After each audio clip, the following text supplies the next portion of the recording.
자, 1인자 박정희 대통령이 타계한 후에 JP는 1979년 11월 민주공화당 당무회의에서 만장일치로 총재로 선출이 됩니다. 그러니까 박정희 대통령이 없는 순간 바로 총재가 되는 거예요. 그러니까 다른 사람 다 소용없는 거예요. 그때 민주공화당에 있던 그 사람들은 박정희 대통령이 없는 순간 아까 돌아가시니 JP밖에 없다. 우리를 지켜줄 사람은 JP밖에 없다. 이렇게 생각한 거죠. 그래서 박정희 대통령 뒤를 이어서 공화당계 유력자로 부상을 하고 당시 모든 언론에서는 차기 대통령을 김종필로 생각했어요. 그렇게 봤죠. 예. YSDJ도 있었지만 YSDJ는 뭐 야당이니까 약간 그 언론에서 왔을 때 아니라고 보고 뭐 JP였다 이렇게 봤었어요. 그런데 네. 대통령 타계가 되시니까 이제 최규하 국무총리, 당시 최규하 국무총리가 대통령 권한 대행이 됐죠. 근데 최규하 그 권한 대행이 JP를 찾아가가지고 자기가 대통령에 나서는 것보다는 JP가 지금 현재 그 당시 이제 유신헌법 시대인 거잖아요. 유신헌법이 그때 있으니까 그 뭐 체육관에서 이제 대통령 선거를 치르면 대통령이 된단 말이에요. 유신헌법 아래서 대통령이 선출돼서 JP가 대통령이 되는 게 어떻겠냐라고 이렇게 부탁을 해요. 근데 JP는 그걸 그 기회를 잡지를 않고 유신 시대는 박정희 대통령으로 끝나야 된다. 그래서 개헌을 하고 정식으로 대통령 선거를 다시 해가지고 자기가 대통령이 돼야 되겠다. 이렇게 생각을 한 거예요. 그래가지고 국민 직선제 개헌을 해야 된다라는 소신을 밝히면서 과도기적으로 이 개헌을 할 때까지는 최규하 대통령이 계속 해야 된다. 이런 의사를 표명해서 최규하 대통령이 그냥 간 거죠. 아마 JP가 인생 전체를 통틀어 제일 잘한 일일 거예요. 네. 왜냐하면 그때 욕심이 있었으면 유신헌법으로 자기가 대통령 되는 거거든요. 충분히 되죠. 그러니까 최규하하고 경쟁이 안 되는 거예요. 그러니까 최규하 대통령은 없었던 거예요. 그렇게 되면 바로 자기가 대통령 하는 건데 그러면 아마 이미 군부는 그때 전두환이 12.12가 이미 있었을 때였으니까 완전히 끝나는 거야, 그거는. 그러니까 굉장히 현명했던 초심이죠.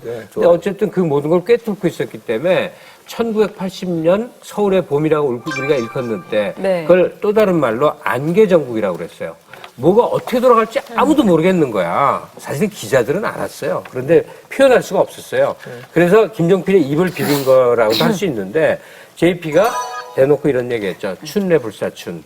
분명히 계절적으로 봄은 왔는데 봄 같지가 않아. 이게 뭐냐면 민주화가 될 것 같은 시기가 왔어요. 박 대통령이 이제 세상을 떠났으니 유신헌법도 철폐하고 이제 우리도 개방사회로 갈 수 있을 거야. 근데 그렇지가 않아.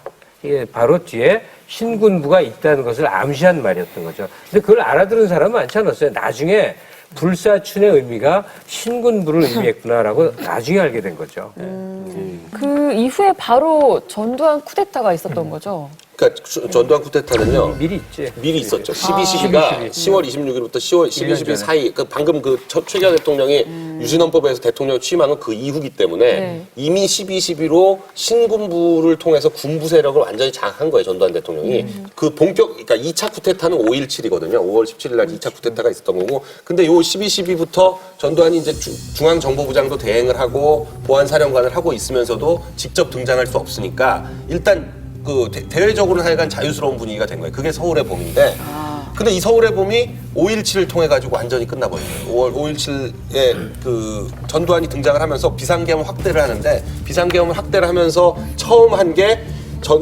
JP는 부정축제자로 몰아가지고 JP 이후락을, 그러니까 340의 대표 인물을 그렇게 부정축제자로 몰아서 가택연금을 시키고, 김대중 대통령은 내란 음모죄로 해가지고 구속을 시키고 YS도 같은 요금을 시키고 연금시키고. 네, 그렇게 해서 주요 정치인들을 정치활동 금지를 해서 한 400여 명 가까이 많이 그러니까 뭐 유신 시대나 뭐 그 전에 하여간 국회의원 웬만큼 해서 유명했던 사람들은 그때 전부 정치활동 금지를 했어요. 그럼 JP는 그 후에 어떻게 됐어요? JP도 재산이 전부 다 몰수가 뺏기죠. 있어요. JP가 당시 뭐가 있었냐면 서산에 농장이 있었어요. JP가 네. 75년부터 80년까지 그때 이제 총리 끝나고 놀고 있을 때 서산 내려가가지고 뭐 소 키우고 뭐 하면서 뭐 하여간 뭐 JP가 자산이 굉장히 많았거든요. 제주도에도 농장이 있고. 제주도는 JP 땅을 안 밟으면 제주도, 서산, 땅이 어마어마하게 많았고 JP가 실제로 재산이 많았어요. 그때 그 신군부에서 파악한 재산이 뭐 1,000억 가까이 됐었던 것 같아요. 그때 당시요? 그때 언론에 막 나왔어요. 뭐 JP가 부정축제한 게 얼마고 이후락이 부정축제한 게 얼마고 해가지고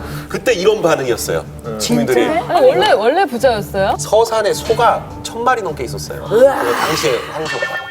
그래서 근데 어쨌든 하여간 재산 모두 압수 당하고 JP는 그 다음부터 7년간 하여간 야인 생활을 하게 돼요.